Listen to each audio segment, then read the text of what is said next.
खबर वाराणसी से, जहां प्राण प्रतिष्ठा का महाप्लान तैयार है। श्री काशी विद्युत परिषद ने तैयार किया प्लान। 17 जनवरी से शुरू होगा पूजन कार्य। 21 विद्वान करेंगे प्राण प्रतिष्ठा का पूजन। 17 जनवरी से घृता दिवास किया जाएगा। 18 जनवरी को आपको बता दें अन्न दिवास किया जाएगा। 19 जनवरी को जलाधिवास होगा। 20 जनवरी को फलाधिवास होगा और 21 जनवरी को प्राण प्रतिष्ठा हवन यज्ञ होगा और नवग्रह की लकड़ी सर्व औषधि प्रयोग होगी। पूजन में शामिल ब्राह्मण पीतांबर वस्त्र पहनेंगे, राम तिलक धारण करेंगे और सभी ब्राह्मण उपवास और फलाहार विधि का पालन करेंगे। तो हमारे साथ काशी विद्वत परिषद के महामंत्री राम नारायण द्विवेदी जी हैं।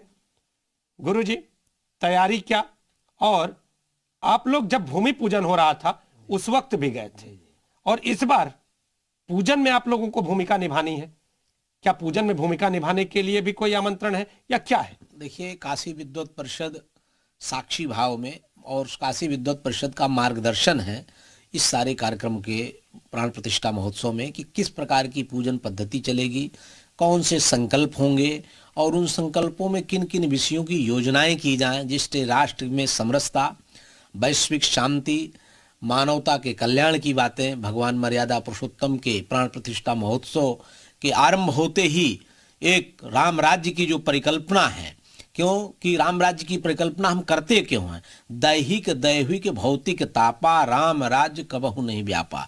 राम राज्य में किसी प्रकार के तापत्रय नहीं थे, हर घर में कहीं ताला नहीं था, माताएं स्वच्छंद होकर के अपने कार्यों को करती थीं, किसी प्रकार का कोई आक्षेप प्रक्षेप नहीं होता था। आज जिस प्रकार से नारी शक्तियों पर प्रहार हो रहा है, तमाम तरह की अड़चने आ रही हैं, तमाम तरह की कुरीतियां पैदा हो रही हैं, ये राम राज्य में कुछ नहीं था। तो राम राज्य की परिकल्पना को लेकर के रामलला का प्राण प्रतिष्ठा महोत्सव हो रहा है और इस महोत्सव में काशी विद्वत परिषद की एक अपनी भूमिका है। मार्गदर्शन के रूप में, साक्षी भाव के रूप में काशी विद्वत परिषद का अष्टमंडल वहां उपस्थित रहेगा और चूंकि भगवान राम और भगवान विश्वनाथ के स्वयं राम जी, तुलसीदास जी कहते हैं कि विश्वनाथ कर परम स्नेही, विश्वनाथ का परम स्नेह जो है राम जी को हमेशा प्राप्त है। जब रामेश्वरम की स्थापना भगवान राम जी स्वयं करने के लिए चले तो उन्होंने कहा कि रामश्चासो ईश्वरः रामेश्वरः रामः एव ईश्वरः यस्य, भगवान शिव को ही उन्होंने अपना ईश्वर माना, आराध्य माना।